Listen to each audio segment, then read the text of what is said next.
as you do, just because of the history that you have. JR, shut that off. Welcome back to episode number 27 of Raise the Banner podcast.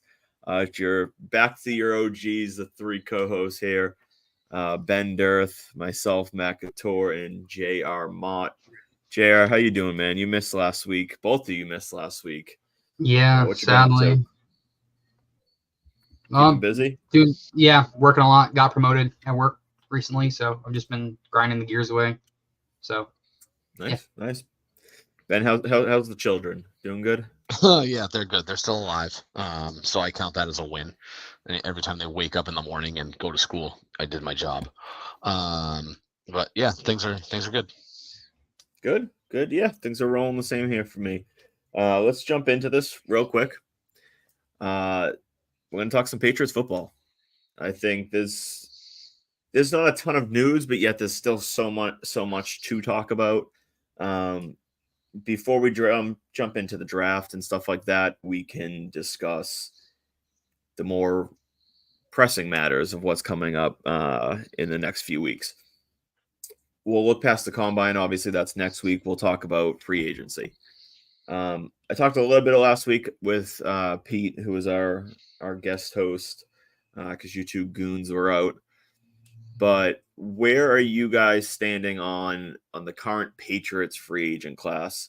I know there was reports that Duggar is more likely to be tagged in on Wenu, and what are your overall thoughts? We could start with you, Ben. So my concern, there's a report out, I saw it last week, that the likelihood that the Patriots keep on Wenu in any sense of the word is very unlikely. That they're not expected to tag him, not expected to offer him a free agent contract, which is pretty upsetting. It's obviously a pretty sizable need for them in order to not have, I should say, two tackle needs that they need to address. We were talking a little bit beforehand about how the salary cap went up a lot more than people expected. It went up, it was a smidge over 30 million compared to last year. And given the fact that tackle is already incredibly shallow, you could make the argument that if he hits free agency, it's either on Wenu or is it Tyron Smith? Tyron Smith, yeah. The Cowboys tackle that's hitting free agency. It's really those two guys and everybody else. Obviously, Tyron's on the left side, on Wenu is on the right side. Maybe somebody thinks he could play left side, but he's exclusively played right for us, unless thrust into a situation that we needed him to play somewhere else. But you could make the argument, and he's solidly a top two tackle on the free agent market if he gets there. So, I mean, if his agent is smart, well, I shouldn't say his agent because he doesn't have one, but if he's smart or hires an agent, he'd be smart to tell him, like, don't, unless they tag you, to not take an offer and test free agency, because he'll be a premium body on the market and he'll probably get more than what the Patriots are probably willing to pay, especially with that increase in money. Duggar makes a ton of sense as like a backup option. I know that they really fell in love with Peppers. He fits that role really well. The run stopping kind of hybrid sort of safety role that they have that Duggar also played. Duggar was essentially the guy that replaced Patrick Chung in that role. So it feels like a little bit of a revolving door, but I do like Duggar a lot. He's not going to be cheap. Peppers is dirt cheap, relatively speaking. As far as overall, they have plenty of cap space. If they release JC Jackson, which would probably be the smart thing to do, they go up north of $100 million in available cap space to play with. They've already lost the opportunity to bring in a wide receiver when T. Higgins got tagged. Haven't heard much since. Obviously, the tag window's still open for a while, so hopefully there'll be some guys that are available for them to spend some money. But team wise, they've certainly got some questions. I know we've touched on it a little bit, far less than Duggar and on Wenu, is they got to figure out what they're doing with Josh Uche. I think he's a good to very good, not great outside linebacker, but he provides pass rush ability opposite of Matthew Judon. So I think that's certainly a position that they should address. Certainly a lot of questions. But I think big picture, if they like letting Onwenu walk is a pretty big mistake in my opinion. It's fair. Jared, where you at with all this? Patriots free, their class. Personally, I've made this point and I'll stand on it. It's not really an agenda. Some people will say it's an agenda, but I really don't want to bring Duggar back. I mean, he's good, but he's a box linebacker at this point. I think he's not really being used. Let me say this straight. I don't think paying him the amount that he wants for his role is worth it.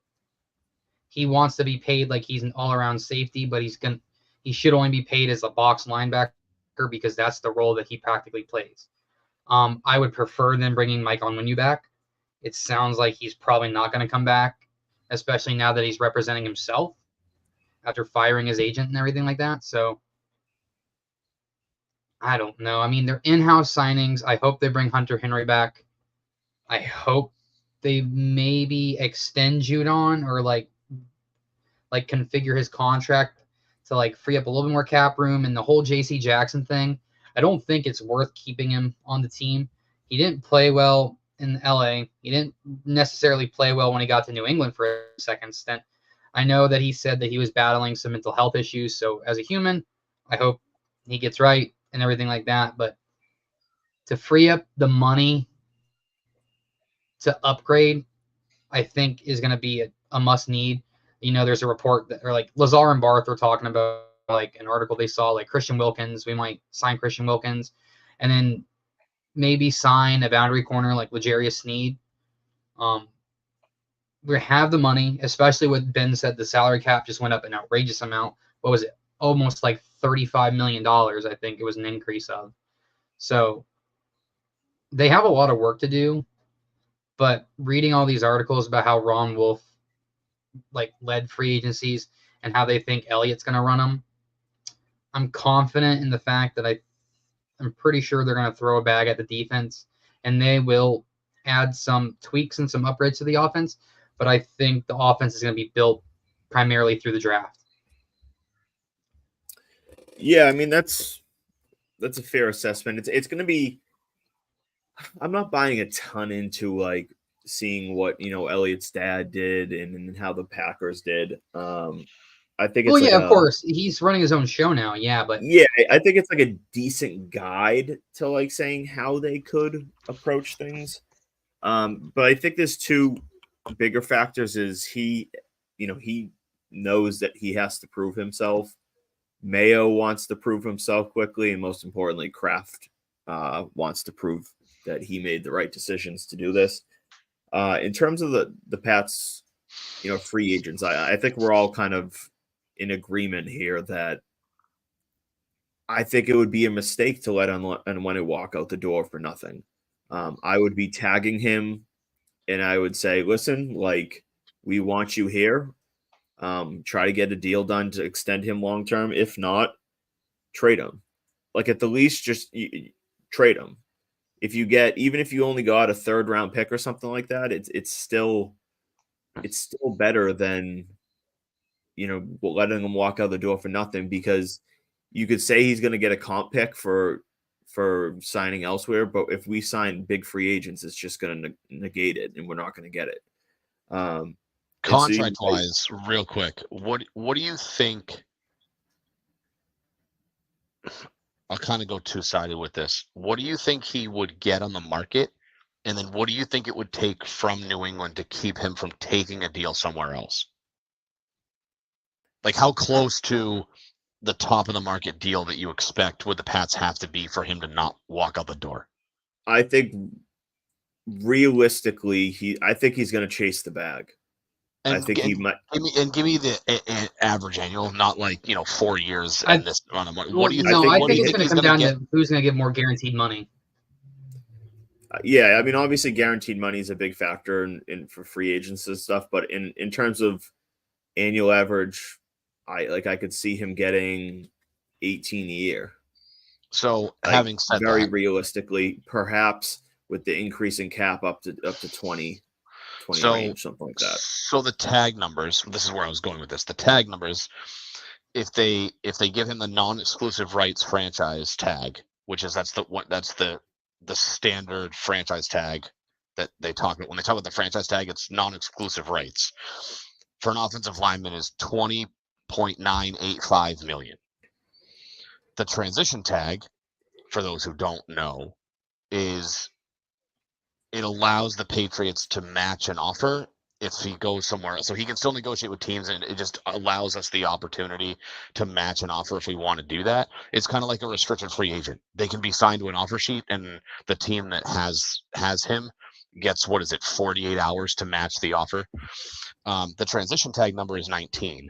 So so where I was going with this is, do you think if the Patriots are really on the side of we don't want to invest that kind of capital into Mike Onwenu, do you think it's likely that they would consider tagging him because the money on the tag is not that much higher than what he would get on the market, right? If you're a team that's in the market for a right tackle and you think he's worth 19 a year, is spending an extra 1.9 million, I don't think that's much higher, that it would make sense to tag, and he's Yes. still appealing in a deal to another team. Whereas, if you say, and I forget what it was, that it was a couple of years ago when the franchise tag number for offensive linemen was like in the ballpark of 20 million, but the top offensive linemen on the market were really only projected to get like 16 or 17 a year on free agent deals.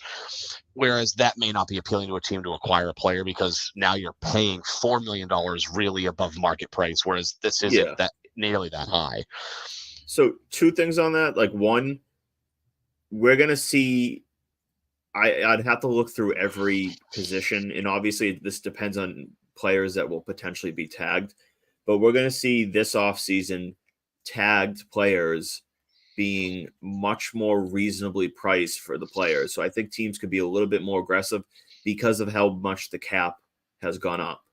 Obviously, the tag number isn't influenced by the cap number. It's influenced by the highest paid salaries from the previous year. I think is it the 10th highest? 5. It's the average. I think I'm pretty sure. I know quarterback is because they talk about it every year. Because it's the 5th highest, right? It's the top. It's the average of the top 5 highest paid players at that specific position. Okay, so with Onwenu specifically, yes, absolutely. I think that like people need to recognize that we're all in agreement that this is more than likely a multi-year process of getting this team back to where it needs to be. Part of that process is understanding that they're not going to be able to, well, not that they're not going to be able to, they're more than likely not going to address every need to the level that we feel is like fully addressing it. Meaning like they're not going to have 2 high-end tackles and 2 high-end wide receivers, and they draft Drake May and they dress things, you know what I mean? So I think that keeping Onwenu around, even if it's for on the tag in 1 more year, is big in the sense that they can get through this draft. Maybe they take a quarterback at 3, they add a wide receiver that actually fits, they hit on another tackle, and then next offseason, even if he walks, the needs are less, but then now you can address right tackle because there's less needs overall. You can focus on that position. That's why big picture, why I think it's so important to bring him back, even if it's just for 1 year. That if you're going to have Drake May as your quarterback or Jaden Daniels as your quarterback, you need to protect the guy. Yeah, I'll pay Onwenu an extra $2 or $3 million above what his market value may be, fully guaranteed, if it means him being there, and, protecting the right side. Yeah, and looking ahead, just to kind of parlay that into 2025, right? I think that having one real need on the offensive line is enough, especially when their biggest need on the offensive line, arguably, is left tackle. It becomes, left tackle is obviously the most important position on the offensive line. But when you add in right tackle, which is probably the third highest paid offensive lineman, or second, depending on what you have for an offensive line. Yeah, probably second usually. Depends. There's a decent number of guys available on the market next year. Did David Bakhtiari get cut? Yes, No, I think. he did. I thought he retired. So I heard there was something in the news about him. I thought it was he was going to get cut, but so he headlines the free agent class for next year. But I think that hasn't been updated on Spotrac's website. But you've got Zach Martin, Cam Robinson, Garrett Bowles, Taylor Decker, Dion Dawkins. Then let's see, there was somebody else on here.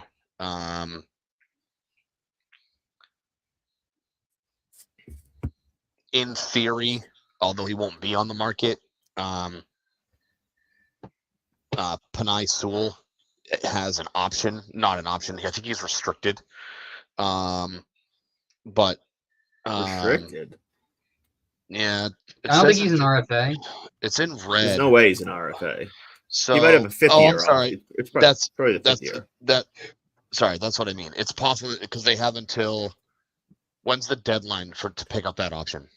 I want to say it's like mid-June, something like that. Okay, so that's what it is. So it was in red because he's fifth year eligible.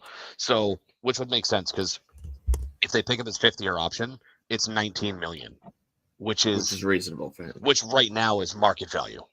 Next year, it's going to be under market value because the cap's going to go up again, and the market value on offensive line. So anyway, where I was going with that is if you lessen the need to address two legitimate tackle spots now, you figure out left tackle now. That way, you just need to worry about right tackle next year, or maybe you hit on somebody late in the draft, or you find somebody like like a swing. Which I know people hate, like the swing tackles. You can find somebody who, maybe he's a guard now, but could play tackle later. It just, like you said, it lessens the need to address both tackle positions now. And next year you have more legitimate options. Yes, again, cap space is going to go up. So but it's really just about cutting down the needs, like you're saying. Like when you bring back Onwenu, even if it's for one tagged year, it immediately cuts probably, I would say, what is right tackle, the fourth highest need. If we say QB, wide receiver, left tackle, right tackle, it's probably the fourth biggest need, like open position, knowing that Onwenu's not back. So if you bring him back even on a 1-year deal, it eliminates the right tackle need, or at least puts it to the bottom side of the draft to say, okay, maybe you can draft a developmental guy. Yeah, I mean, I would say if they hold on to Onwenu, obviously it doesn't become, in my opinion, it doesn't become the fourth highest need. But it would be drops. But if they don't bring back Onwenu, which all indications are he's not going to be back, then I think you could legitimately make an argument that it's between right tackle and an edge rusher. I mean, not that no disrespect to certain players, right? But like, not that he was too much to write home about, but like, and I actually think, now that I'm talking out loud, I think he's an interior defensive lineman anyway. But they got rid of Lawrence Guy, and like Keon White flashed, but they still need, like, it would be ideal if you could have an edge rusher to complement Keon White. Judon's 32, 31. Well, even Keon White's an interior 4-3. You're playing 4-3. But they don't run a 4-3. They run a 3-4. Yeah, well, they kind of mix between. It depends what you qualify as. Like Judon's technically he's technically linebacker. He's technically but he bounced right, exactly. Like, they probably are classified as a traditional 3-4 defense. They just don't scheme plays for the defenders in a traditional 3-4, in a traditional. Yeah, the Pats don't play a traditional. They don't play a traditional really anything. They have so many guys that are hybrid, especially in like the linebacker core. So you're saying, okay, they run a 3-4, but then they go out there and they put, they have 3 linebackers and 2 hybrid linebackers. So, technically safeties, but playing linebacker. Right. or they'll line up in a 3-4, but Judon's rushing off the edge as if you're running a 4-3 and you're dropping 3 linebackers in coverage. So yeah, they scheme it differently. They're 3-4 in the sense of that's probably how the majority of the time that's probably how they're lining up, even if it's not a drastically high majority of the time that they're running that. But yeah, I mean you could argue that right tackle and edge are their 4th and 5th best needs, and rank them how you want based on how things play out with Onwenu. But yeah, those would be their top 5 needs. Yeah. Now, looking at the other free agents, obviously, I think we're all in a pretty similar boat of Kyle Duggar. Like, I'll take him back if the price is right, and I think the price is around 12 to 13 million a year. I think that's below. I want to say that would put him in like the 10th to 12th highest paid safety, something like that. And that'll go down pretty quickly. He'll go pretty down that list pretty quickly in the coming year or two. Ezekiel Elliott, I feel like we're probably all in a similar boat. Like, he was decent last year, but I think they need a more efficient, quicker complementary back, and they should really be trying to find the replacement for Stevenson, possibly next year.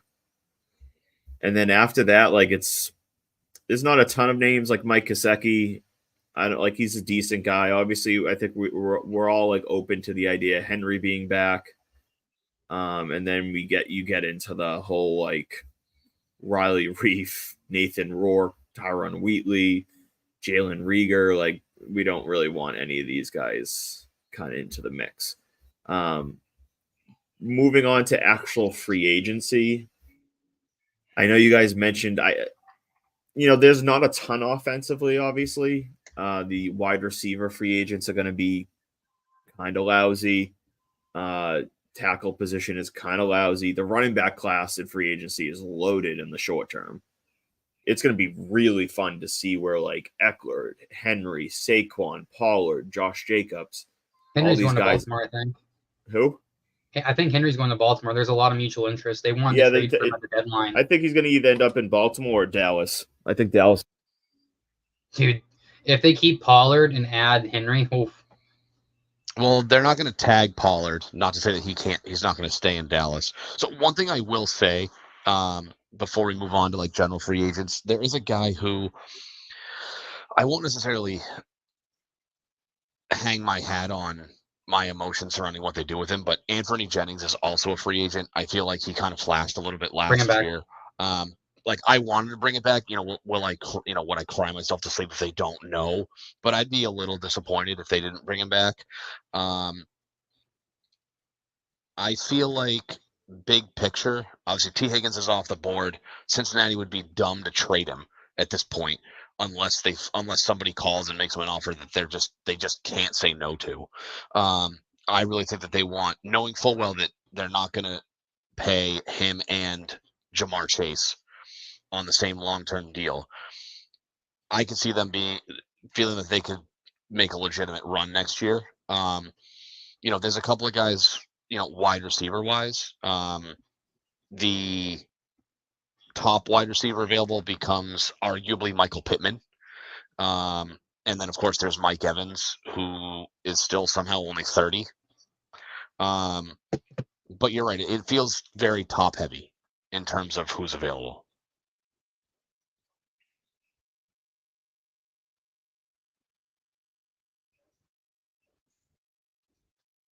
You're muted, Matt. Can you hear me? Yep. Now we can. Oh, okay. Well, all right. Anyways, take two. Yeah, no, I mean, you as you mentioned, it's those two. It's Ridley, it's Marquise Brown. Then it's a slippery slope of like Gabe Davis, and then you start really getting into like the tier 3 guys pretty quickly. I saw somebody say on Twitter the other day they want Hollywood Brown. If you want a Hollywood Brown type player, just draft Xavier Worthy. They're like the same player. Or if you want, I'm not like, no, I'm completely out on him because he's a talented guy. He's quick, he's fast, but like, I think you're gonna have to overpay for what he really brings to the table. I'm he's just not very high on the list. He's a pretty good receiver, and he would be the best receiver on our team right now. I have Jamari Thrash over him, so. But that's basically. I'm a fan. I forgot to mention Curtis Samuel's going to be available. He's he's not a guy that you want to be your 1 or even 2, but he's going to be a mid-tier guy that I like, that offers some upside and the ability to help in multiple different ways. I got into not a screaming match. I got into a debate right before this of Patriots fans telling me that Kendrick Bourne is better than Curtis Samuel. No, he's not. Who the fuck were you arguing with? Oh, well, one of them was a Bourne Muse attempt of account telling me that Bourne is bigger, faster, stronger, creates more separation. Arguing with the football versions of Bastards of Baseball or whatever? Nah, I wouldn't go that far, but Kendrick Bourne is the most overrated Patriot of the last few years. Calm down. I like him. Calm down. No, it's true. Like, I like the guy. I think he's a solid player. But, like, if he's your wide receiver 2, you don't have a great wide receiver core. If he's your wide receiver 3, maybe you have an okay wide receiver core. Like, yeah, maybe your wide receiver core is solid depending on who those 1 and 2s are. But, like, there's too many people that A, have a bar that's too low on what's going to be a good wide receiving core, and B, thinking that he is a legit wide receiver 2 or high end 3. He's not. I'm saying all this as I own a Kendrick Bourne jersey. So the one thing I will say is Curtis Samuel has a tough time staying on the field. And the one thing I will say for Kendrick Bourne is, aside from touchdowns, which is a difference of 1, Kendrick Bourne has more yards on less plays and stays healthier. So yeah, I'm talking about purely ability. We also have to remember that Curtis Samuel played with Cam Newton and then was the wide receiver 3 this year in Houston. Washington. Well, he was the highly touted receiver from that 21 class too.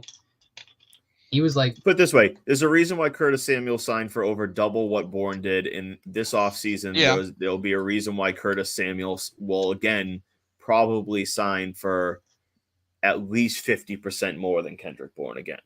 It's like people think that I'm like trying to say that Bourne sucks. Like, he doesn't. Like, if he's your wide receiver 4, that's good. That's good. Bourne's gonna get paid. It just won't be when Bourne's gonna get paid. It's just not gonna be in New England. Partially because the fact that honestly, I don't think he'll get paid much. There's too many teams that don't have big needs, that have a shit ton of wide receivers, that there is a good amount of receivers in that mid-tier class. And then it's not going to be a team that says, I'm going to pay Kendrick Bourne 10 to 12 million when I can, target this loaded mid-tier of the draft class at wide receiver. Are you talking annual average, or are you talking contract completely? Annual average. Like, he's probably I don't think he's gonna get 10 to 12, Matt. I think he's gonna be sitting around the 4 to 6 million. Yeah, I was gonna say he'll probably get maybe 2 years, 12 million, maybe 14. My estimate for him is, if he didn't sign in New England, he's gonna get a 2-year, $12 million deal. Yeah, and again, what people that's not wide receiver 2 money. That's not even wide receiver 3 money. That's wide receiver 4 money. Yeah, that's something you give to a veteran that that's a decent player. Again, and I like Bourne. Like, he's got a positive attitude. He likes New England. Like, I would take him back in a second. But he wants to come back. I just don't think it's. But if he's your wide receiver 2 going into the season, that's probably not a good receiving core, unless you have Justin you traded for Justin Jefferson. That's probably not a good wide receiving core. But who's saying that if you sign Kendrick Bourne for $5 or $6 million a year, that he's your wide receiver 2? It's not saying that he's going to be. The discussion that I was having online is people saying he's good enough to be the wide receiver 2 on the team. No. Like he's that, or let me rephrase, he's that caliber of a receiver. Like Kendrick Bourne's not a top 60 receiver. No, he's a wide receiver 3 in my opinion. I mean, again, the one thing I'll say for Bourne is the likelihood that he stays on the field is a lot higher than Curtis Samuel's. I get that you get more of an upside with Samuel, but there's like health, I think for some people does factor in. Bourne just tore his ACL.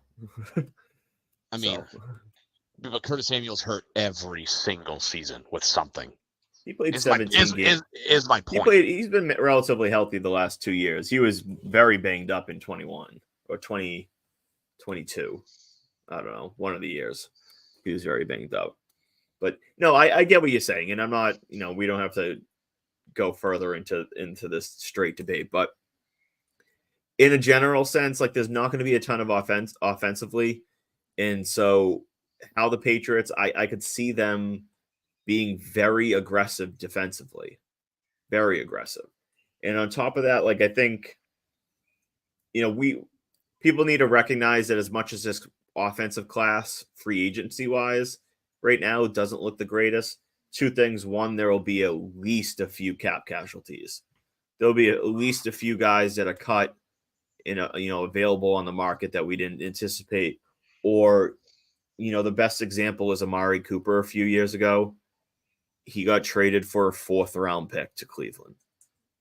Like, he was a veteran that was a little bit overpaid. Dallas wanted to dump him. There'll probably be a market for them. And like, for example, like there's going to be wide receivers on the market. What happens to Brandon Ayuk in San Francisco? Or better yet, what happens with Deebo Samuel if they want to keep Ayuk and pay him? San Francisco has a shit ton of big decisions to make this offseason. Well, yeah, obviously, but I mean, they also just got $31 million to play with. So correct. Oh, they can easily keep both of them into this year, but I'm talking about like long term. If Ayuk wants the bag, they may sit there and say we need to possibly dump one of the 2. Sure. I just think it's going to be less this year than it has been historically because of the bump in salary cap teams now have. Maybe a little bit. Yeah, maybe a little bit. I don't know how big of an impact, but I think that like if there were some fringe guys who might be cap casualties, maybe they're not cap casualties now because of the increase in cap space. It could be. Like T. Higgins, obviously, like if a team makes the right offer, they're going to trade him. I firmly believe that. But it has to be the right offer. If a team's offering a 3rd round pick, like they may just keep him. But if I don't know, Indy comes and offers them his 2nd, like a mid-second, I could see that happening. Obviously, Pittman, we don't know if he's going to be available. Obviously, there's speculation about JJ right now in Minnesota. Kind of trying to think around the league. Tyler Lockett's a name that comes to mind. He's not a very exciting name, and he's got a decent big contract for what he's probably worth. But if Seattle was willing to eat a small chunk of it and make it more doable, he could be a veteran option. Big picture, what I'm just saying is there'll be more either cuts or people via trade that won't cost a ton. So it's just kind of a waiting game on that end. In terms of defensive side of the ball, is there any we can go through the big names, but is there anybody on the defensive side of the ball in free agency that you guys are like really excited about the concept of them maybe bringing them to New England? Jerry Sneed. It's fair. He's definitely high on my list of Christian Wilkins of potential options. So, cornerback's an interesting spot for the Patriots, and I talked about it the other day. Is like especially if they cut JC, like they'll be going into next season on paper with Gonzo, who we all have high expectations for, but he's played 4 games, a 31-year-old John Jones, a Marcus Jones who, like, I don't know what to expect from him overall next year. Alex Austin. And like Alex Austin and, I don't know, is Sean Wade under contract? Like, it becomes more of a need than people think. So like if you threw L'Jarius Sneed across from Gonzo next year, that could be pretty good, pretty nice. Yeah, secondary. There's somebody else. Hold on, I'm going through. There's linebackers. There was another corner. Let me hold on one second. Go ahead. I'll look this up. There's plenty of edge, like an edge in free agency. I think is probably a likely target for them. There's a lot of edge guys. There's a lot. There's Zadarius Smith. He was in Cleveland last year. I think he was in Minnesota. Yeah, he's old as shit right? though now. So he's older, but Jadeveon Clowney, Jonathan Greenard, excuse me. Andrew Van Ginkel's a free agent. Yeah, Van Ginkel's a free agent. He fits this defense pretty well. Frankie Louvu. Jalen Johnson from the Bears was the other guy that I was trying to think of. Mm-hmm. Oh, he's walking? Yeah, he and the Bears couldn't come to common ground on a contract, so he's going to free agency. Wow, I thought they were going to extend him. So Chase Young's a free agent as well. Pro Football Focus has him one spot ahead of L'Jarius Sneed on their top 200 list. They have Sneed 10 and Johnson 9. An interesting name. Not that I don't think they're gonna throw the bag at him, because I don't think it's that big of a need. But Antoine Winfield Jr. is a free agent this year, which is I heard they're gonna tag him. Well, they haven't yet. He's in line to become a free agent if they don't tag. I would be surprised. Tampa's another team that has a lot of big contracts that, like, if they're going to re-sign Baker and re-sign Evans, and they got Antonio Wirfs to pay. Christian Wirfs?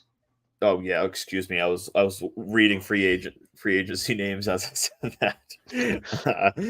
Or Tristan, sorry, not Christian. Tristan Wirfs.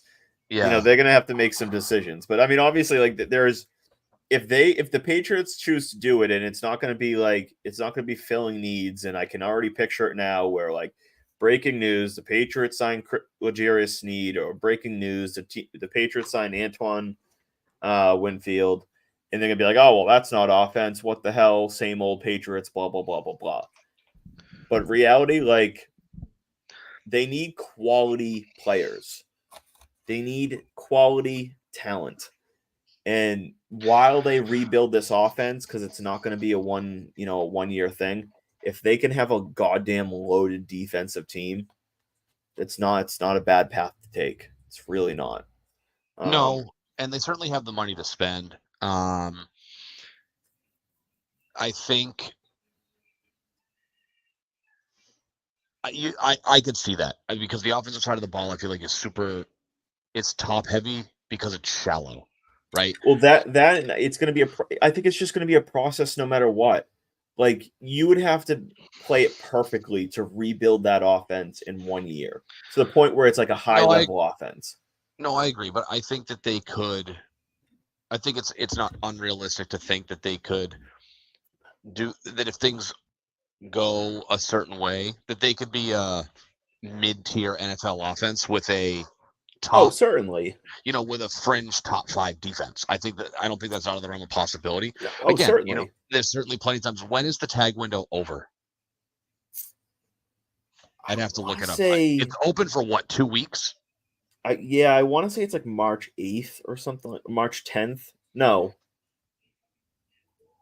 Maybe March, I don't know, March 2nd, when the tag window closes. Yeah, March 5th. Wow, I was off on all of them, but so that's a week from tomorrow, I believe. Today's the 26th, yeah, something like that. So 4 p.m. March 5th. So obviously plenty of time. I haven't heard anything. So as far as I know, T. Higgins is the only player to have received the franchise tag. So obviously, time for things to play out. But to your point, and I don't know if it would be that they're going to, spend all their money on defense, but I think that it's not unrealistic to think that the vast majority of moves they make in free agency are going to be on the defensive side of the ball. They're not going to go sign a quarterback in free agency. They should target, assuming there's multiple guys available. Obviously, if Pittman gets tagged and Indy's not trading him, then the cost of Mike Evans goes up. And are you willing to, maybe spend a little bit more on a guy like Mike Evans than you normally would because he's the top guy in free agency and wide receiver is a big need. And wide receiver every year in the draft is super deep. Maybe. But I think like you said earlier tonight, it is going to be a multi-year process. I don't want this to turn into a situation where, because it's a multi-year process, and I think it should be, that we have to, and I don't think it'll be as bad as it was this past season. I just don't want to suffer through like a 5, 6, 7 win season because the team didn't Well, they make have to take a certain step moves. forward. Like, you know what I mean? For it to be a multi-year process, they have to take a step forward. So if they went in, let's just say they got Drake May and they signed Calvin Ridley and they have, and they draft a wide receiver in the second round and they bring back Onwenu on the tag and they fill left tackle with a veteran guy, like a mid-tier veteran guy. Like, that offense is going to be nowhere near where it needs to be or should be probably, but they'll almost certainly be better than what it was last year, which is obviously not very difficult to do. No, it's not. I just, you obviously, we don't really know. We're in uncharted waters, right? That, Bill's gone. You assume that there's going to be different moves made, different approaches by the new guys in charge. But we're kind of in like the area of unknown. We don't know what to expect because it hasn't happened yet, right? No, it's a little exciting. It is. And I just don't want it to be a situation where, and this is ultimate worst case scenario, right? Where the Pats are like, we don't want a quarterback at 3. We don't love one, we don't love anybody other than Caleb Williams, and we're not spending the money to jump up and get him. So we're going to trade back, and we're going to take we'll take the left tackle, and then we'll take a linebacker, a cornerback, and then we'll try to find a flyer at quarterback in the 4th or 5th round. I just don't want it to be a situation where they're not legitimately targeting a quarterback. And the reason I say that is because next year's quarterback class, in terms of college kids coming out, is incredibly weak in terms of, and I'm not saying that this class is like over the moon strong, but you could make the argument that the number 1 quarterback in the 2025 draft is going to be Shedeur Sanders. Nothing against Shedeur Sanders, but he doesn't hold a candle to he would be what? The 6th or 7th best quarterback in this year's draft if he came out. So, somewhere in that range, right? You can split hairs over where he would be, but he's not near the top. So my fear is if they kick the can down the road when it comes to taking a quarterback, then you're looking at at least one more season before they find a guy, unless they're willing to, say, bring in Baker Mayfield as a 3-year stopgap and then draft somebody, say, in like 2026, where, and I don't know anything about future classes, but like, unless that's their plan, that's my fear, is that if they don't, if they err on the side of caution and they don't draft one of the top 3 guys, that the offense is going to look poor because they're not going to have even a serviceable option under center for the next year or 2. That's my big concern. I'm not saying it's going to happen. That's just, that's a little bit of a voice in the back of my head that says, if they're punting on quarterback, and I'm saying like legit punt, like, drafting, Spencer Rattler in the 5th round, or what's the guy's name? Michael Pratt, the kid from Tulane, in the 4th or 5th round, and just saying like, hey, like, let's take a shot on one of these, day 3 guys and see what happens. Maybe we can find a flash in a pan, like, Russell Wilson 3rd round pick, Dak Prescott 4th round pick, a guy like that. I don't want that to be I don't want that to be the plan, because I don't love that plan, and I don't think it would really work out. So that's why I'm of the emphasis. I'd really like to see quarterback addressed, because yes, multi-year process, but if they don't change the approach at the quarterback position, I'm not going to say we're looking at another 4-win team, but you may not see that big of an improvement off of the last season. Yeah, I mean, I think if they didn't go QB early, it would be because they brought in a veteran, and at that point, maybe they can, then take that shot on a day 2 guy or a day 3 guy. I would be very surprised if, like, say, Spencer Rattler was their only addition to the QB room. But speaking of going early, on Adam Scheffner's podcast that just came out, he talked with Drake May about the potential of coming to New England. He said, and I quote, "New England, I mean, it's not hard to talk about the dynasty. You know, you think of the GOAT, that's what you think of when you think of New England, Tom Brady. So just a place that's had a lot of success and had some years lately that they haven't been as successful and looking to get back on track." And I know that's, this is hard to read like this because he's just like talking out loud. It's not like typing it. Yeah. Right there near Boston. These are three great sport towns you are talking about now. So all the great places to play, and I think a great spot to be, franchise quarterback at, and that's what I'm working towards. So that was an adventure to read. But yeah, I mean, it's not that there was much into that, but he's obviously going to be a potential option. I know we've talked about it a little bit in the past, but where do you stand on what's your updated thoughts on like the May versus Daniels debate? Jerry, you can start us off. All right. So I like both prospects. I'm really high on both of them. I would take either of them in New England. If I had to choose, though, if you're drafting at 3, so if both of them fall to you, say, like by some miracle, if like Washington trades up to 1 and they take Caleb, and then like the Bears take Marvin Harrison Jr. at 2 or something like that, and your board is sitting Drake May, Jaden Daniels, Rome Odunze. If it was me, I'm going Drake May. I just believe he is the better of the 2 prospects, as well as the fact that he led the NCAA in less turnover-worthy plays than Caleb Williams and Jaden Daniels the last 2 years combined. He can play the middle of the field better than Jaden Daniels can. Jaden Daniels is better outside the numbers.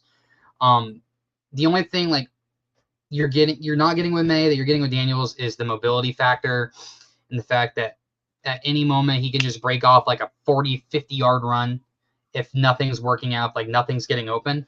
But with Drake May, he is a pocket passer technically, but he's mobile. He's mobile enough to get himself out of situations. Sorry. And I would just pick Drake May, but if Drake May is gone, I would 100% take Jaden Daniels. Like, I think Jaden Daniels is going to be a fantastic quarterback at the NFL level, and I think he's going to be very successful. I said the same thing about CJ Stroud last year. So I would take either or, but preference is Drake May. But if May is gone, Jaden Daniels, don't trade out. Don't do that. Get your quarterback and build around him. And if the Patriots can do with Jaden Daniels how with Lamar, I'm not saying they're the same player. There's similarities.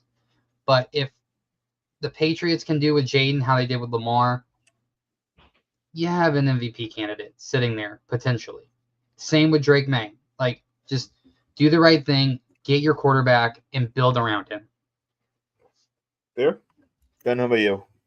So I've gone back and forth. For a long time, I felt that Drake May was slightly ahead of Jaden Daniels because of I don't want to say because of consistency, but because of he's been more of a known commodity than Daniels. Daniels had some decent years in Arizona State and really burst onto the scene with a great year. Obviously, he won the Heisman in LSU last year. So the thing I'll say now, and I'm not necessarily changing my mind, but the thing I'll say now is I feel that the ceiling with Daniels might be a little higher because he's more of a dynamic runner than Drake May. Drake May has mobility. He moves in the pocket really well, and he can run when necessary. I don't think it's as big of a threat as Jaden Daniels. I feel, though, your floor with Drake May is a little higher. He's got the build. He has the arm strength. My biggest knock against Jaden Daniels is and I don't know. I have to do a little bit more of a deeper dive on this. I'm not going to necessarily say it's by design or if it's because he can't do it. But the modern NFL quarterback wins because they can throw between the numbers, and that's not what Jaden Daniels did at LSU. Now, when you have two potential first-round draft picks on either side of the line of scrimmage, it makes things a lot easier because when you're throwing to guys like Brian Thomas Jr. and Malik Neighbors, don't think I know his first name, Neighbors. When you throw into those two guys, you don't necessarily have to worry about between the numbers things over the middle. So again, not sure if it's necessarily by design or if he can't do it, but he didn't do that a ton at LSU. So that's my biggest knock on Daniels. I still like May a little bit better because of the skill set. I know that there's some rumblings going around, kind of picking at him because the ACC is not a gauntlet of college football talent. He didn't play well against some poor teams, didn't play well against Virginia, didn't play well against, I want to say it was NC State. But, I just think that, what you see with Drake May with the right coaching like that, like what you see is what you get. And I feel like it's kind of then some, in the right system, with the right coaches around him, like with any quarterback, I think Drake May can be, his comp is Herbert. I think that that's fair. I like May a little bit more, but I don't think the gap between them is such that if, come April, it unfolds that it's Williams and Marvin Harrison Jr. 1-2. I wouldn't be severely disappointed if they went Daniels over May because I think it's very close. I just personally like May a little bit better than Daniels. That's fair. I think we differ a little bit in the sense I think that Daniels has a little bit of a higher floor just because he's a little more polished of a player. I think May comes with some risk. He has a little bit more to develop. Part of that is the simple fact that May is 2 full years younger than Daniels. That's obviously in terms of longevity, not really any bit of a factor because QBs play for a while, but in terms of development, Daniels has 2 more full seasons in college of development as a player. So I would kind of expect him to be a little bit more polished. I just think the upside of Daniels is it's tough to give examples, but I see Daniels' upside as like a top 10-ish, top 12-ish QB, which is still very good. Maybe even squeaks into like the tops, 8 to 10. But I think May has like the legit top 5 potential. And so when you're the Patriots and obviously they may not have a choice, but if they have their choice between the two, I'm taking May because I just think the upside is there. I think the upside is higher. And like you mentioned, like you obviously brought up, LSU had a solid O-line and 2 elite weapons.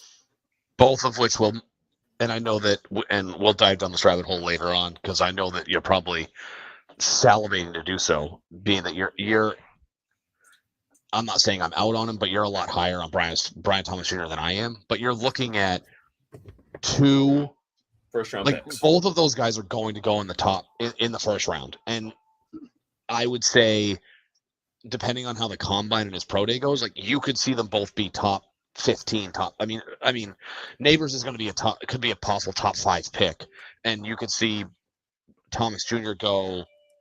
I think his floor is like 28 to Buffalo, with his upside being like Indy. I was going to say 15. Jacksonville. I was going to say like that teens, like the mid teens. Yeah. Like if he and I'm not literally, but if he runs really well at the combine, workouts are really good. If he exceeds a certain expectation, like the buzzword is like, okay, who's gonna exceed the expectation and run the quick 40 that nobody saw coming. If he can run well, good routes, good hands, has good workouts, I could see him being 12 to 17 in that range type of draft pick. I think Jacksonville. If Ridley leaves Jacksonville, I think it's a very possible spot for him. Yeah, 17. But yeah, anyways, but like you said, I mean, two top 20 caliber wide receivers on that offense. Exactly. In UNC, like people don't recognize the difference, and so like I've seen people like, oh, May was a little bit more inconsistent. Like May lost Josh Downs last year, who was his go-to receiver. Looks to be a pretty good NFL wide receiver. He lost his OC, who when they brought in the new OC, there was a completely different offense this year. He had a very mediocre O-line. His best weapon was Des Walker, who was going to be at highest a late second. I would say maybe third or fourth round pick.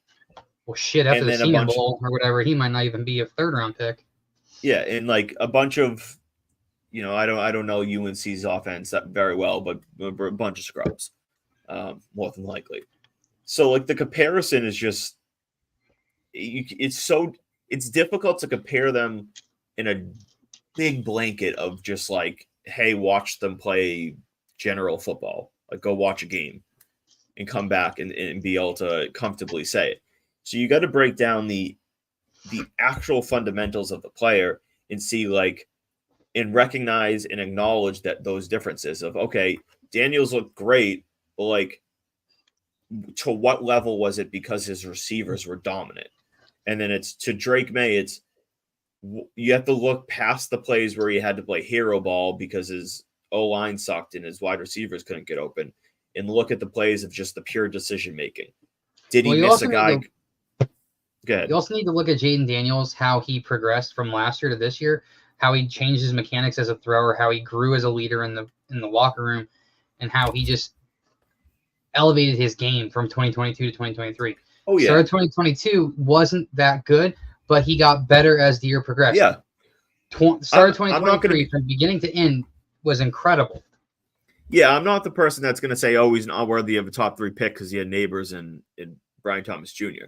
I'm just saying, like, we have to – it's more so about Drake May of, like if Daniels was holding those guys back, you would probably have been saying, okay, like, they're deficient at quarterback. But, like, Drake May was he wasn't what he was in 2022, but, like, he was still pretty good this year he was so far and away the best player on that team in terms of just talent and ability that he was a superior player playing with inferior talent, and he a lot of times had to make hero ball play and make things, and he's getting a little bit of blame for it. Yep. I was saying to Ben before we kind of went live, I was like, I've been very high on Drake May since the beginning, and the public pushback lately against him kind of makes you sit back and say, is my evaluation wrong? And the more I've looked into it and the more I sit on the decisions and stuff, everything is there for Drake May to be elite. The talent, physically, his decision-making, like you said, JR, like he had the least turnover-worthy plays in, I think it was college football or among the drafted players.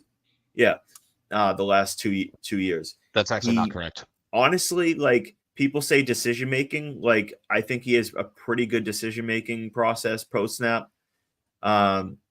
He has a phenomenal arm. He can get it down deep, and kind of more important, like a little bit more importantly, he fits phenomenally into the offense that Alex Van Pelt can play. That offense is a little bit of a kind of what you saw in Cleveland, which is they take shots. And Drake May took, I think it might have been like the first or second most deep shots in football last year. He fits perfectly. And Jane Daniels also kind of fits Cliff Kingsbury's offense a little bit more than Drake May. So I don't know if it's maybe I'm just pushing myself, but I'm kind of believing that Daniels to the Commanders at 2 is more realistic than I think some believe. I still don't think that Washington's not going to trade up to 1. I still think I still have hope, or not even hope. It's just I still have a belief that they'll break down to what the Bears want and they'll move up to 1. They may, I but really think they want Caleb. I don't think it's about like trading out of one isn't really about the offer. I really don't think it is. It's not because they'll get a haul no matter what. It really comes down to, do you believe in Caleb Williams? If you believe he's what, like, the hype of what he is, they should not be trading out of one. They should be taking that guy.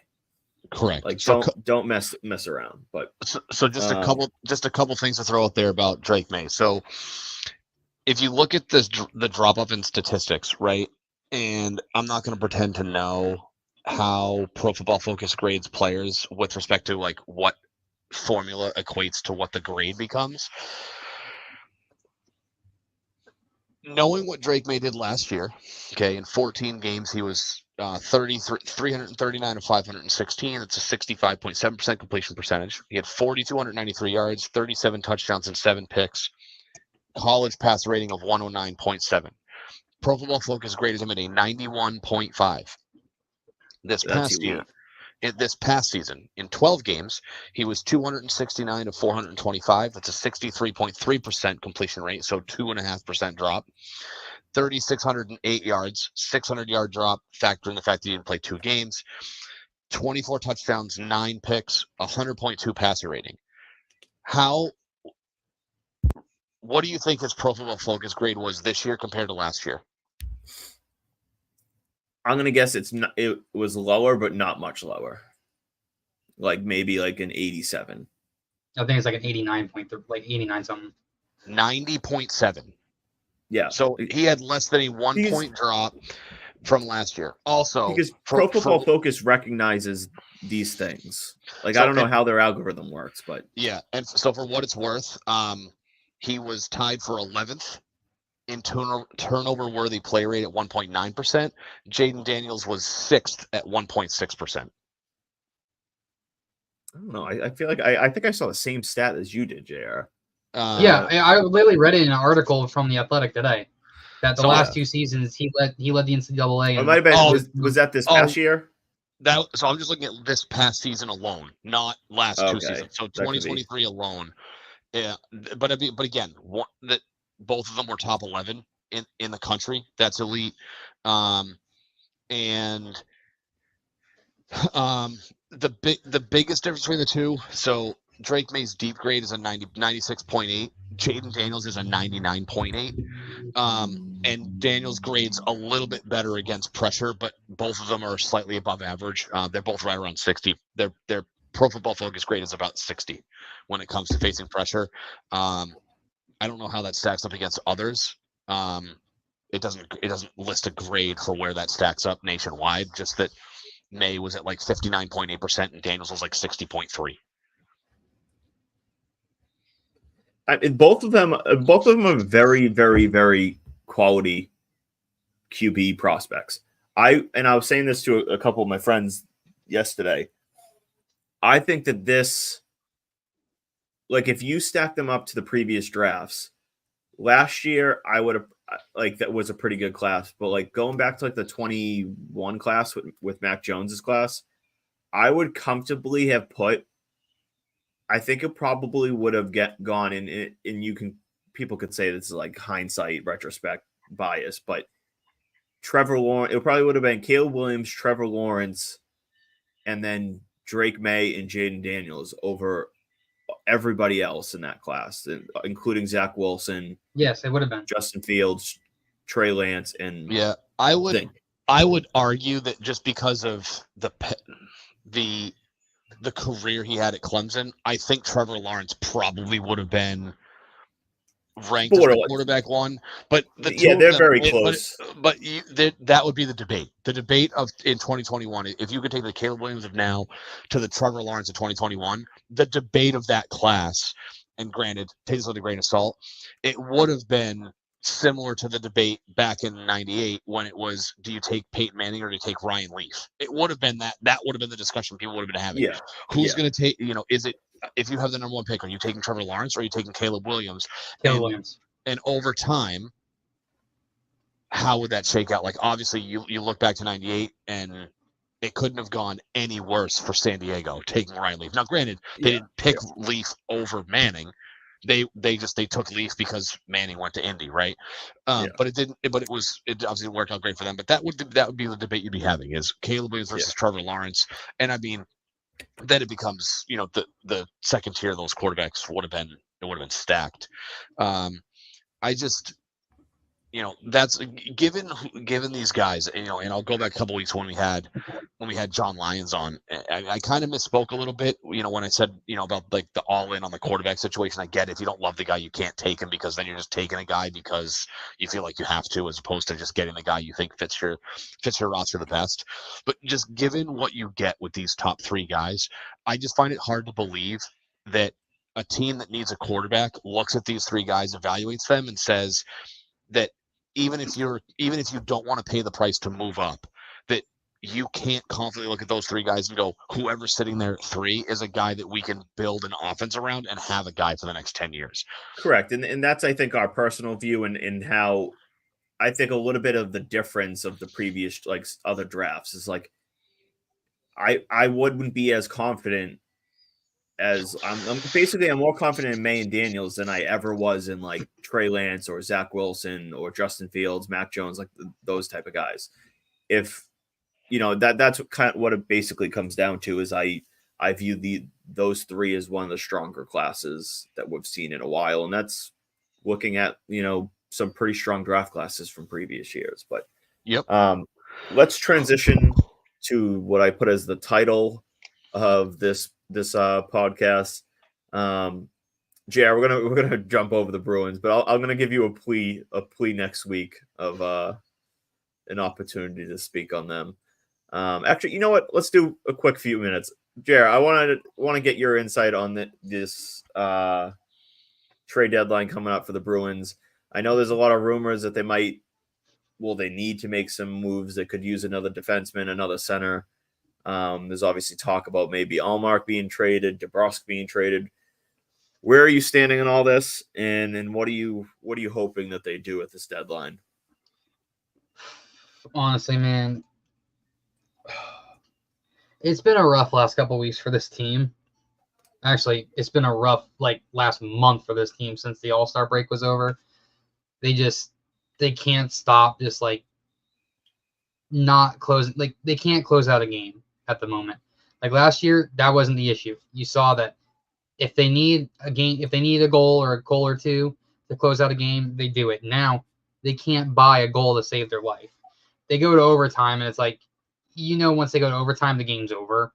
I mean, you're basically just saying hey, we'll take the loser points and move on to the next game. On the Olmark stuff, I take that with a grain of salt. I don't think they're going to move him. They'll probably have him in the offseason, even though I do say his value is not going to be as high as it is now.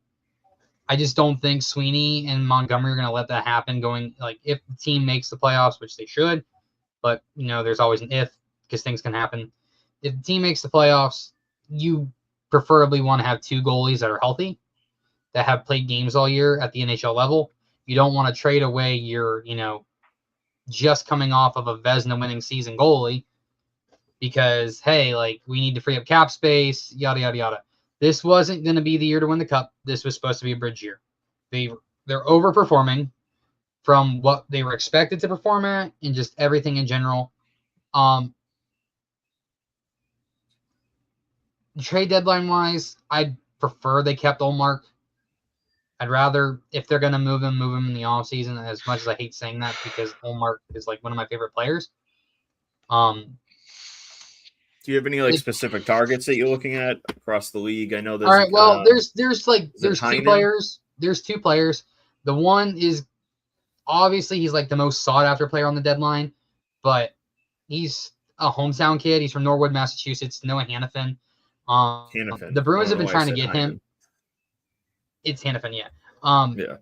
The Bruins have been trying to get him for years. They tried trading up in the 2015 draft with Carolina to move up to take him, but Carolina ultimately took him at 5. The rumor was that they were offering 2 first-rounders and a high-end prospect that they had taken in the last draft, and also an NHL caliber roster player because the guy's that good. He was drafted so high because of his performance in in St. Sebastian's. He went to St. Sebastian's Prep, which is like one of the nicest prep high schools in the Boston suburb area. And they have one of the best high school hockey programs. And he ended up being the youngest starter for Boston College. After his senior year at St. Sebastian, well, he's graduated early from St. Sebastian's, went to Boston College and was a starter as a 17-year-old. Became the youngest starter in Boston College hockey history and put up Boston College like record number. Well, I wouldn't say record numbers, but for a defenseman his age, pretty high numbers. Ended up going to Carolina in the draft, played a few years there, ended up getting traded with Elias Lindholm, who is my number one like center target for this offseason if he doesn't extend with Vancouver. Him and Elias Lindholm got traded to Calgary for none other than Boston's very own Dougie Hamilton. And the rights to what's it called? What's his name? From the Rangers. Trying to remember his name. You don't have to look him up. I get what you're saying. He seems to be everybody's talking about. Who's everybody's talking about as a logical Adam Fox. fit? Adam Fox. No, that's the guy they traded for. But who are you saying? Would you give up someone like Allmark in a deal to get him here? Like if it's now or never. It's not going to be. It's not going to be Allmark that goes to Calgary because they have their goalie situations kind of figured out. Who's the guy? Is it Vancouver that I kept hearing rumors about of Allmark going to Vancouver? Vancouver has Thatcher Demko. I think they're fine with goalie. It's either the Kings or the Oilers. The Kings, the Oilers, and the Devils all need a goalie. If the opportunity presented itself with Edmonton, which they're the most likely trade partner for Allmark, I would send Allmark to Edmonton, but I would wait till the offseason. Like I don't want to trade him at the deadline. Like I said, you need two healthy goalies going into the playoffs that have played at NHL level all year. Like so are you just like in an overall sense not being big buyers at the deadline? Like maybe add something small. But... I would dump DeBrusk, Forbort, and Grzelcyk. I hate to say about DeBrusk because I love Jake DeBrusk, but he's had a really, really, really streaky season, especially coming off of the season that he had last year. It's just really weird to see because he put up first line numbers last year, and now he's on a 12 or 13 game cold streak from scoring again. And we're going into the trade deadline, and he's, reportedly wanting to extend in Boston and stay in Boston, but he's wanting at least $6 million a year. And you're not going to make $6 million a year scoring 10 goals a year. Yeah, I'm all set with the DeBrusk. But like I said, I love Jake DeBrusk, and if this season went differently, I'd be pounding the table for him to stay in Boston because I wanted him to stay in Boston his whole career. That was probably my favorite first-round draft pick between the 2015 and the 2019 drafts. So,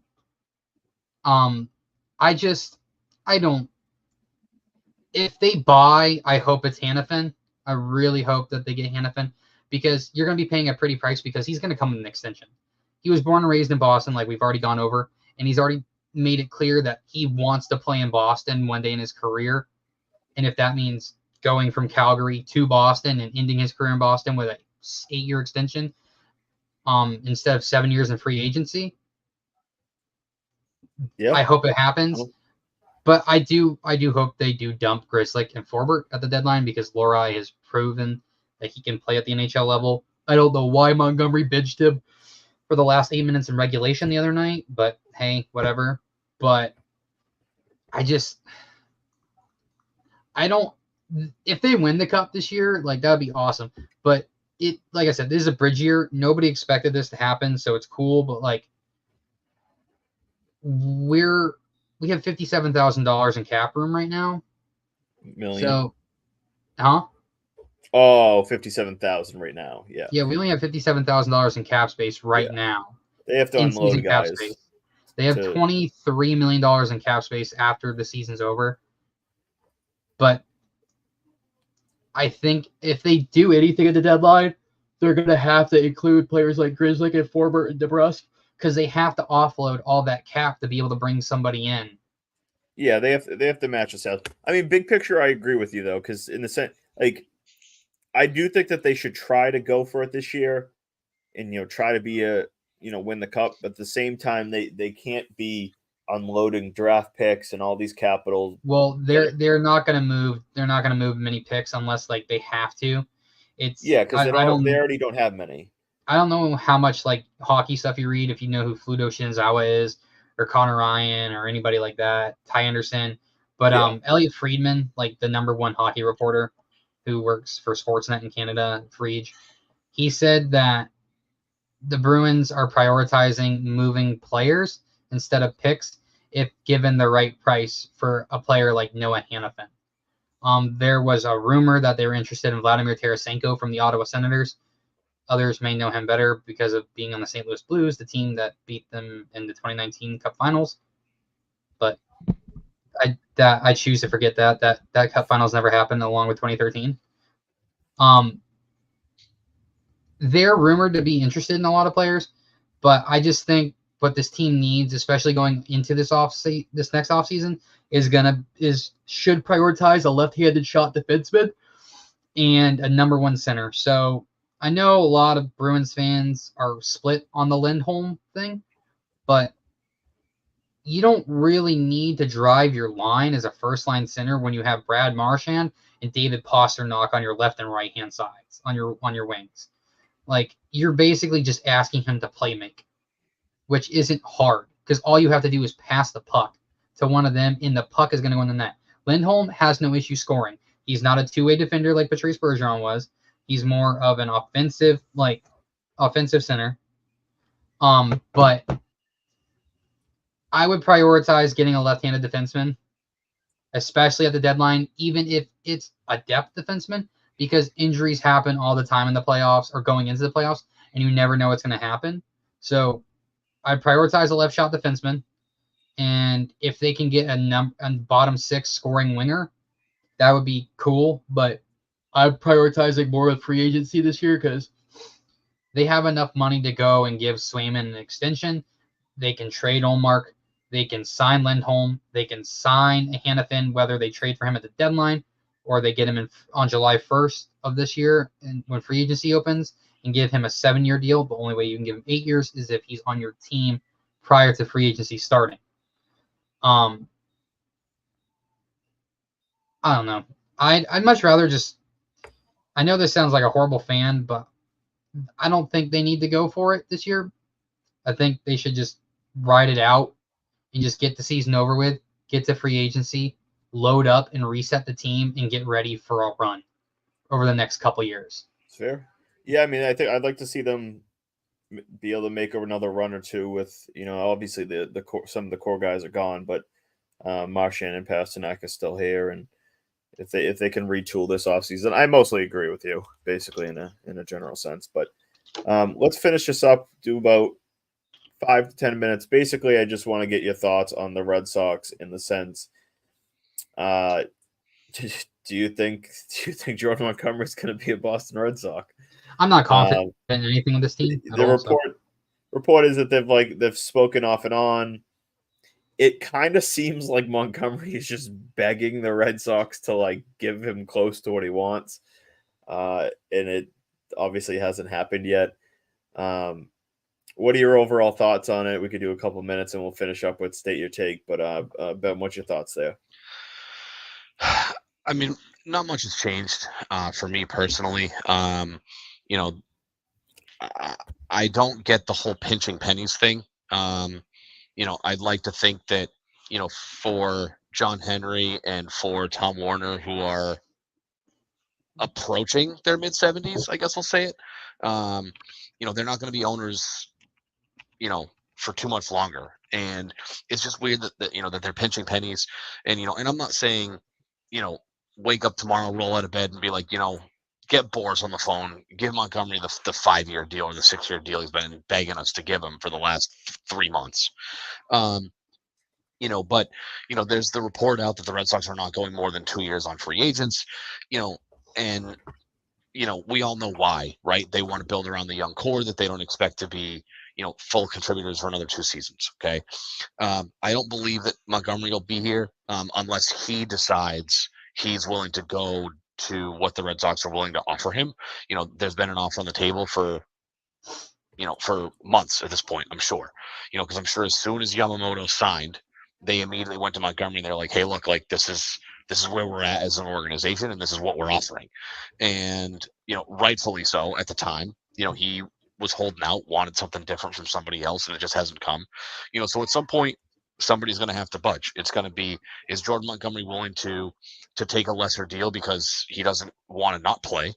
Or are the Red Sox willing to be like, you know what, like, we got to fill a need here. We can get a guy who's been really consistent the last 3 years, had a great postseason run with the Rangers, and fill a serious need on this roster. Yeah, I don't even know if I'm cautiously optimistic. I just, nothing that's happened in the last few years from this organization has led me to believe that they're willing to, extend even a little bit to bring in guys that are necessary. They don't draft pitching and they don't pay for pitching. So I don't know where they expect pitching to come from. You, me, and Matt. Yeah. And so, I would love to have Jordan Montgomery here. I think he would be a great addition to this team. I don't think that the Red Sox are willing to budge off of their offer, and it would take Montgomery changing his tune, and I'm sure he's dropped his asking price, more than once. If the Red Sox are like, hey, like we're not doing, 6 years. Maybe he's like, okay, will you meet me halfway and do like, a 3-year deal with a 4th-year option or a 4-year deal? And they still said no. So I don't think the Red Sox are willing to compromise and extend to bring him in. And so I think it's going to come down to, does somebody have a spring training injury where Jordan Montgomery becomes more of a need than they thought? Pick any team, right? You can't have enough pitching. I just don't think that unless Jordan Montgomery is willing to take whatever the Red Sox are offering him, I just don't think he wears a Red Sox uniform this year. Fair. Jared, how about you? The only thing I gotta say is if they're willing to, I mean, I know it's Yamamoto, but if they're willing to offer Yamamoto $300+ million, they should be able to offer Jordan Montgomery an Aaron Nola deal. Yeah, the big picture is I don't even think it will take that. Like I said it today, I think like 3 years with a vesting fourth, like with a reasonable incentive that makes that 4th year vest, like maybe like 140, 150 innings pitch, is possibly what it will take to get it done. I'm a little bit more optimistic than you are, Ben, just in the sense that everything kind of points to him like prioritizing Boston. His wife is here on a residency. Those usually last a few years. So I don't know what his plan is if he signs elsewhere. Are they going to be separate, like, you know what I mean, type of thing? So I don't even necessarily think that Boston may have to have the highest offer. My guess right now is it's, the Sox are like, all right, we'll give you maybe 2 years with the vesting third, and he still wants a 3rd year for a vesting fourth, or, whatever it may be.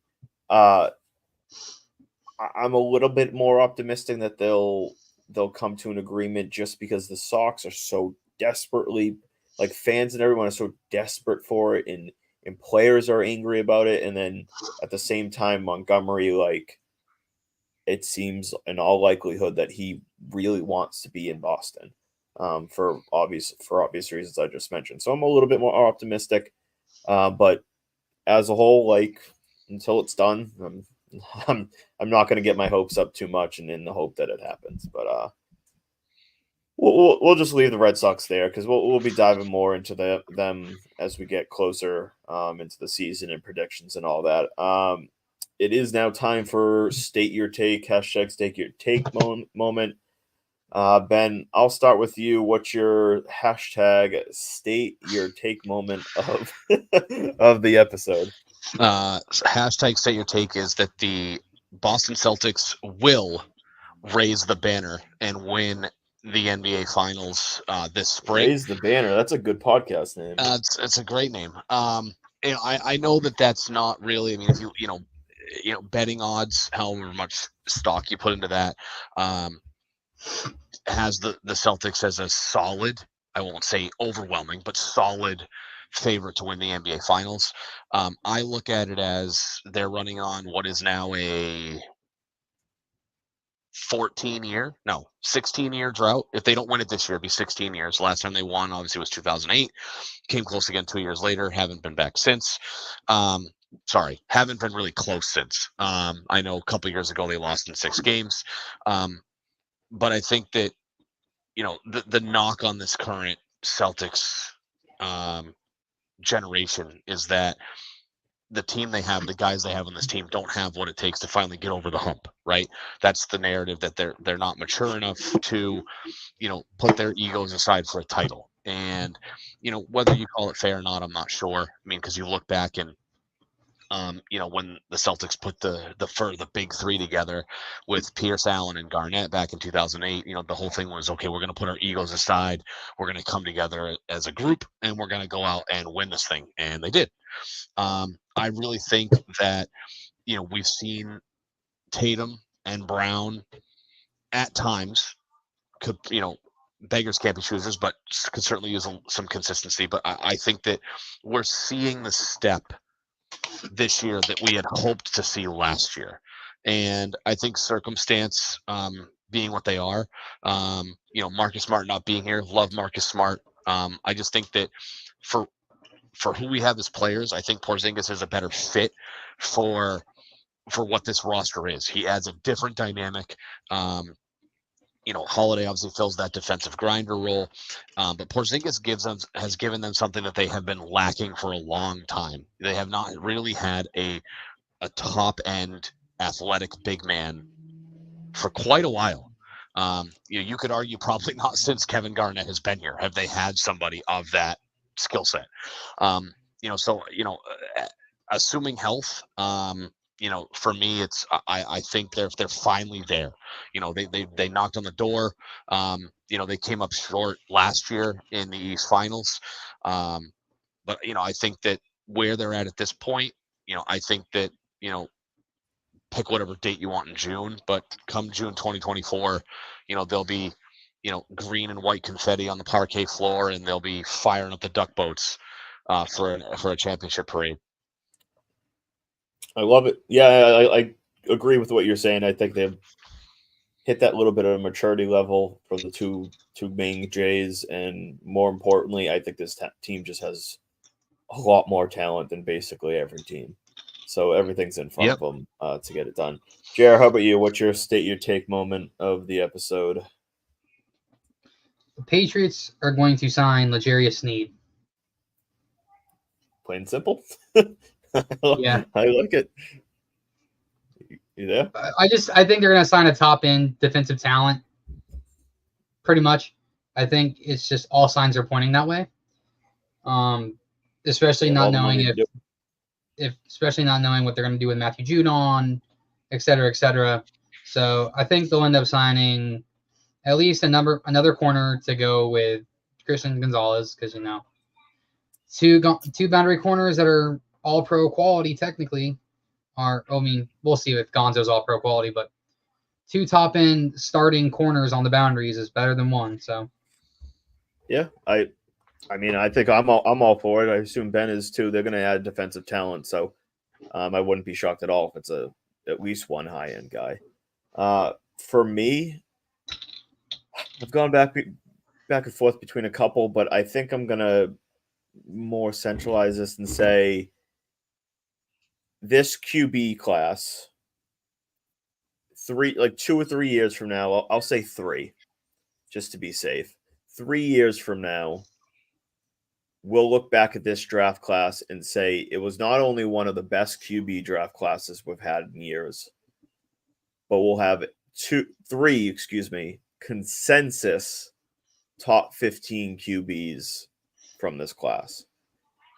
I say that obviously because I love the top 3 guys in this class, but even if one doesn't pan out, I think guys like McCarthy and Penix and even a little bit like Rattler have that window of upside that could be that lightning in a bottle guy that, you didn't see him as a top 10 pick, but ended up being a top 15 QB. So that's what I'll go with. There'll be at least 3 consensus top 15 QBs from this 2024 draft class come, let's say, the end of the 2026 season. Yeah, 2026 season. Thoughts on that? I like it. It's bold. Yeah, maybe gotta go bold. Maybe some homework for next week, but I wonder when the last time you had, within 3 years of a draft class, 3 consensus top 15, top 16 quarterbacks. Yeah, we can look at it when we get off, but some homework to do for next week. Yeah. All right. So we'll wrap it up there. Thank you all for listening. As usual, we went well past where I wanted to, but nice 90-minute episode. We'll be back next week. We do have a nice guest. We'll be back next Wednesday at 6 p.m. With a nice. We'll keep it a little bit of secret for now. Who's coming on next week? We'll tease the surprise. Yeah. Well, I'll be pushing it out later this week. He happens to wear something that I wear often. There you go. He'll be on next Wednesday, 6 p.m. And until then, thanks for listening, and we'll be back. Peace. Good night.